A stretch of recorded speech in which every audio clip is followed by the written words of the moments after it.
Hi, my name is Dadi Tudajani, sales specialist with Aston Martin Greenwich, and today we're taking the all-new Vanquish for a drive. This car comes fitted with a 5.2 liter twin turbocharged V12 engine that is developed and manufactured in-house by Aston Martin. The car comes standard with a panoramic glass roof, carbon ceramic brakes, and the upgraded Bowers & Wilkins sound system. But I don't want to talk about the specs today.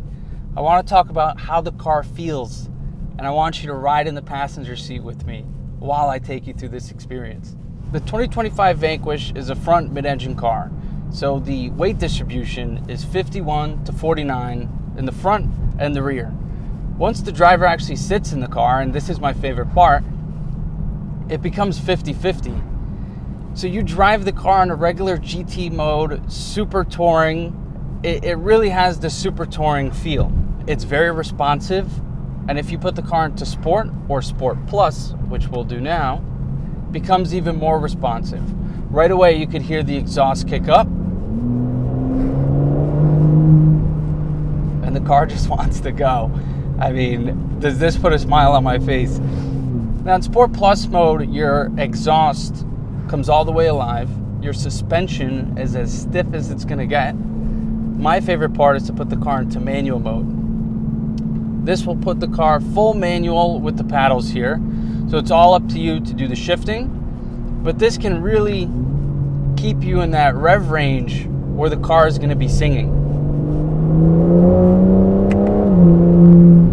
Yeah, I'm just astonished at the power, but also the craftsmanship. The leather is soft, comfortable. You could feel it on the steering wheel. The bolsters on the car really hold you in, kind of similar to the Vantage, so it still has that sporty feel. I'm sitting very low in the cockpit, and the seat adjustment, sorry, I got carried away. You can move the seats in 16 different directions. So whatever suits you most, you can move the steering wheel as well. Once you take the car over 4,000 RPM, that's when it really likes to sing. Even moving at slow speeds, this car is a completely different beast. So transitioning from Sport Plus mode, going back to GT mode, the exhaust is now on its regular Grand Touring mode. But notice I still have the car in manual, so I'm still using the paddles. You can change that as you wish, and you can put the car back into a regular drive mode.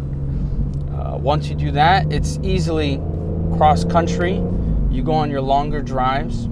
Overall, it's very comfortable. It's luxurious, but it's also sporty at the same time. It blurs the lines between the two, and you really feel that when you're sitting here in the driver's seat. Right in front of me, we have the newly designed steering wheel, as well as a 10.25 inch driver display. In this car, you have 5 different drive modes. You have Sport, Sport Plus, you have GT, which the car will always start in GT mode. You have a wet mode, which will increase traction. And then you also have an individual mode, where if you wanted to drive with a Sport Plus exhaust, but turn your suspension to the GT mode, you can do so. The steering wheel is responsive, to say the least. The exhaust is emotional, and the gas is begging you to push it down to the floor. Driving the car in Sport Plus and manual, it makes a nice contrast to the GT mode, because if you want to be involved and you want to feel like you're really driving the car, it'll give you that pleasure.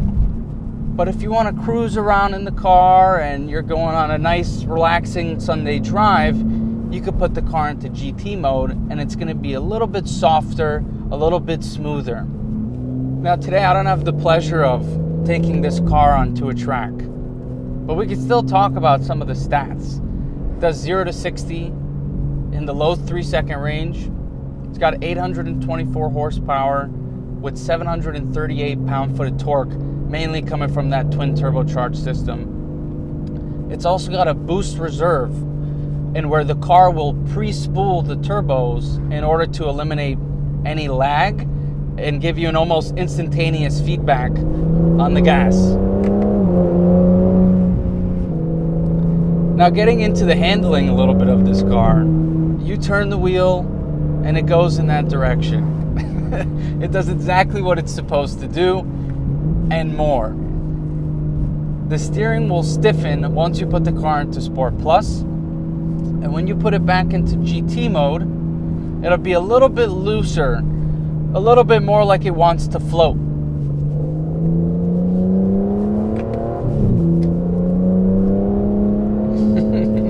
I don't even know what to say. This car makes me speechless. Really, I mean, what they've done at Aston Martin, of course the interior is tailor-made. It's all handmade, hand-stitched in the factory in Gaydon. And now, the twin turbocharged V12 engine is fully developed and manufactured in-house by Aston Martin. So there's been no collaboration with Cosworth, no collaboration with AMG, and also the technology in the car now is modern. No more AMG technology here in the cockpit.